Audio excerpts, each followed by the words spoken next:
नमस्कार दोस्तों, स्वागत है आप सभी का हमारी एक और बिंदास नॉलेजेबल वीडियो में। जी हाँ दोस्तों, अब लगता है कि भारत और अमेरिका के बीच 4 महीने से चली आ रहे लंबे नेगोशिएशन के बाद मिनी ट्रेड डील अब अपने अंतिम चरण पर आ चुकी है। और अंत में जो परिणाम सामने आ रहा है वह आखिरकार सभी भारतवासियों के लिए संतुष्टि प्रदान करने वाला है,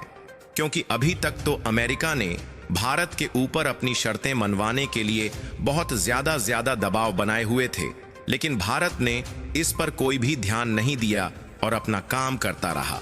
और अंत में भारत के सामने अमेरिका को झुकना ही पड़ा, जहां 2 दिन पहले ही भारत की टीम अमेरिका में इस बातचीत के लिए विजिट कर चुकी थी और लंबी चौड़ी बातचीत दोनों देशों के बीच चल रही है। लेकिन एग्रीकल्चर सेक्टर में कॉर्न, एथेनॉल, सोयाबीन और डेयरी प्रोडक्ट पर अपनी इंडस्ट्री को बचाने के लिए भारत ने रेड लाइन खींची थी और उस पर भारत बहुत ही सख्ती के साथ अड़ा रहा। और अमेरिका की लाख कोशिशों के बावजूद भी भारत ने उस रेड लाइन को क्रॉस नहीं करने दिया। और बड़ी खबर यह है कि अमेरिका जो भारत को छोटे छोटे लालच देकर और दबाव देकर जबरदस्ती फाइनल करवाना चाहता था, उनकी साजिश फेल हो चुकी है और मिनी ट्रेड डील के लिए एग्रीकल्चर और डेयरी प्रोडक्ट पर काफी हद तक अंडरस्टैंडिंग हो चुकी है,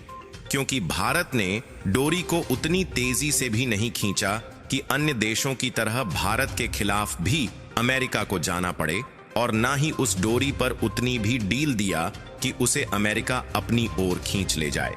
तो दोस्तों, क्या है पूरी खबर, हम आपको इस वीडियो में बताने जा रहे हैं। लेकिन आगे बढ़ने से पहले चैनल को सब्सक्राइब जरूर कर लीजिए ऐसी ही नॉलेजेबल वीडियो पाते रहने के लिए। दरअसल अमेरिका ने भारत के सामने एक बार फिर सब वही पुराना खेल खेला है कि छोटे समझौते करवा लो और बड़े फायदे खुद उठा लो। लेकिन इस बार भारत ने सीधा वॉर किया है और साफ कह दिया है कि एक तरफा व्यापार अब नहीं चलेगा। और अमेरिका में चल रही बॉर्डर ट्रेड की बातचीत में अमेरिकी टीम ने जब भारत से ऑटो सेक्टर में टैक्स में छूट मांगी, तो भारत की दिल्ली से सीधा जवाब दिया गया, क्योंकि फिलहाल के समय में देखा जाए तो भारत में अमेरिका से कार इंपोर्ट करने पर 7 से 100% तक बॉर्डर शुल्क लगता है, जो कार की कीमत और इंजन क्षमता पर डिपेंड करता है। हालांकि नई ईवी नीति के तहत कुछ शर्तों के साथ इलेक्ट्रिक वाहनों पर शुल्क 15% तक कम किया गया है। लेकिन अमेरिका चाहता है कि उनकी टेस्ला की कार भारत में बिके, लेकिन उसके लिए एलन मस्क को भारत में मैन्युफैक्चरिंग प्लांट ना लगाना पड़े। इसलिए उनकी डिमांड है कि टेस्ला जैसे कार इंपोर्ट पर भारत जो टैरिफ लगाता है उसको पूरी तरह से समाप्त कर दे और 0% कर दे, ताकि इसकी मैन्युफैक्चरिंग अमेरिका अपने देश में करे, जिससे अमेरिका से भारत में धकाधक सप्लाई करके खूब लाभ कमाए। लेकिन भारत ने ऑटो इंडस्ट्री पर ऐसा कोई भी फैसला नहीं लिया, बल्कि उल्टा अमेरिका के खिलाफ WTO तक पहुंच गया, क्योंकि भारत अमेरिका का कोई भी दबाव झेलकर बिल्कुल भी व्यापारिक फैसला नहीं करना चाहता था, फिर चाहे वह थोड़े समय के लिए हो या फिर हमेशा के लिए। क्योंकि भारत का मास्टर प्लान पहले से ही था कि अगर टेस्ला को भारत में अपनी कार को बेचना है तो वह भारत में मैन्युफैक्चरिंग प्लांट लगाए, तभी वह भारत में बेच पाएंगे।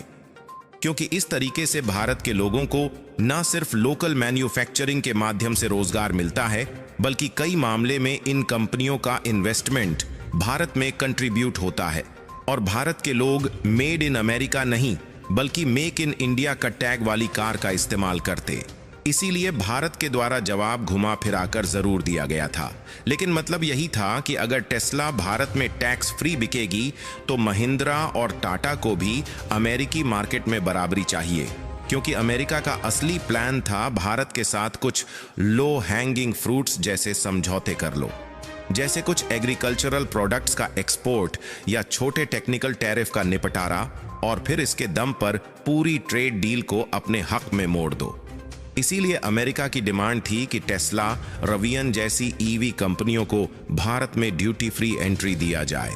साथ ही GM और टोन जैसी कंपनियों को भारत की डेयरी और मीट मार्केट में खुला प्रवेश भी मिले। और यही नहीं, बल्कि Amazon, गूगल, माइक्रोसॉफ्ट जैसी कंपनियों को डाटा लोकलाइजेशन और डिजिटल टैक्स से छूट मांगी जा रही थी, क्योंकि हम लोगों का कहना है कि अगर टेस्ला को टैक्स फ्री एंट्री चाहिए तो पहले मेक इन इंडिया करो, और अगर अमेरिकी डेयरी को एंट्री चाहिए तो पहले महिंद्रा और AUL को अमेरिकी बाजार में बराबरी दो, क्योंकि यह डील भारत के 15 करोड़ किसानों के लिए विनाशकारी हो सकती थी।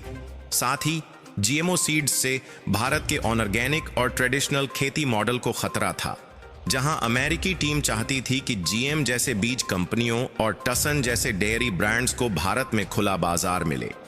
इसके बदले अमेरिका भारत के कुछ एग्रीकल्चरल एक्सपोर्ट्स जैसे आम, चावल पर कुछ टैरिफ छूट देने की बात कर रहा था। इसके अलावा अमेरिका चाहता है कि भारत अपने डाटा लोकलाइजेशन नियमों में डील दे, ताकि अमेजन, मेटा, माइक्रोसॉफ्ट जैसी कंपनियां भारत के यूजर डाटा को अमेरिका में स्टोर और प्रोसेस कर सकें। लेकिन भारत ने कहा कि अगर डिजिटल कंपनियों को छूट चाहिए तो पहले भारत की डाटा संप्रभुता का सम्मान करो। भारत ने digital personal data protection act पास किया है, और क्योंकि यह कानून राष्ट्रीय सुरक्षा से जुड़ा है तो इसे कमजोर नहीं किया जाएगा। कुल मिलाकर एक शब्द में कहा जाए तो भारत की कोशिश यही है कि अमेरिका के साथ ट्रेड डील हो और लंबे समय तक हमारा व्यापार चले। लेकिन जिन चीजों की सर्विस हम खुद भारत में दे सकते हैं, उन चीजों की सर्विस का इस्तेमाल भारत से किया जाए, और जो चीज भारत में मैन्युफैक्चरिंग हो सकती है वह भारत में मैन्युफैक्चरिंग हो। इसी तरीके से जिन चीजों का प्रोडक्शन ऑलरेडी भारत में हो रहा है और इंडियन प्रोड्यूसर कर रहे हैं, उन चीज को इंपोर्ट के मामले में हम अमेरिका को बिल्कुल भी छूट नहीं देने वाले। और अमेरिका जो बार बार कहता है कि भारत उनके सामानों पर भारी भरकम टैक्स वसूलता है, भारत का टैरिफ स्ट्रक्चर भी बिल्कुल इसी नियम को फॉलो करता है। इसीलिए भारत में जैसे कि डेयरी प्रोडक्ट, गाड़ियां और बाकी की कई सारी खाने पीने वाली चीज और फर्टिलाइजर जो भारत में खुद बड़े लेवल पर प्रोड्यूस होती है, इन सब पर भारत अमेरिका से इंपोर्ट होने पर भारी भरकम टैरिफ लगाता है। लेकिन कच्चा तेल, हीरे, विमान और उसके पुर्जे जैसे उत्पादों पर सबसे कम इंपोर्ट शुल्क लगता है, क्योंकि हमें आवश्यकता होती है। इसके अलावा खाने पीने वाले जो कच्चे तेल अमेरिका से भारत में आते हैं, साथ ही बादाम और अखरोट जैसी कुछ महंगी वस्तुओं से भारत खुद टैरिफ हटाने को तैयार है, ताकि भारत और अमेरिका के बीच ट्रेड समझौता आसानी से हो सके। हालांकि अभी भी व्यापारिक समझौते को लेकर बातचीत चल रही है, लेकिन इसके अलावा कौन से फैसले लिए जाते हैं यह तो आने वाले समय में ही पता चलेगा। लेकिन जैसा कि हमने आपको बताया, भारत ना तो अमेरिका से रिश्ता पूरी तरह से तोड़ने को तैयार है, और ना ही अमेरिका को इतनी छूट देना चाहता है कि हमारी खुद की लोकल इंडस्ट्री बर्बाद हो जाए। बल्कि खबर तो यह आ रही है कि उच्च दांव वाली बातचीत भले ही गर्म हो चुकी है, लेकिन दोनों देश 2030 तक अपने व्यापार को $500 अरब तक पहुंचाना चाहते हैं।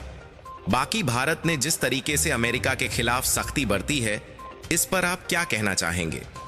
अपनी राय नीचे कमेंट बॉक्स में हमें जरूर बताएं, और इस वीडियो को लाइक करके अपने दोस्तों और संबंधियों तक शेयर जरूर करें, ताकि उन्हें भी जानकारी मिल सके। इसी तरह और भी नॉलेजेबल वीडियो देखने के लिए चैनल को सब्सक्राइब जरूर कर लें। धन्यवाद। जय हिंद, जय भारत।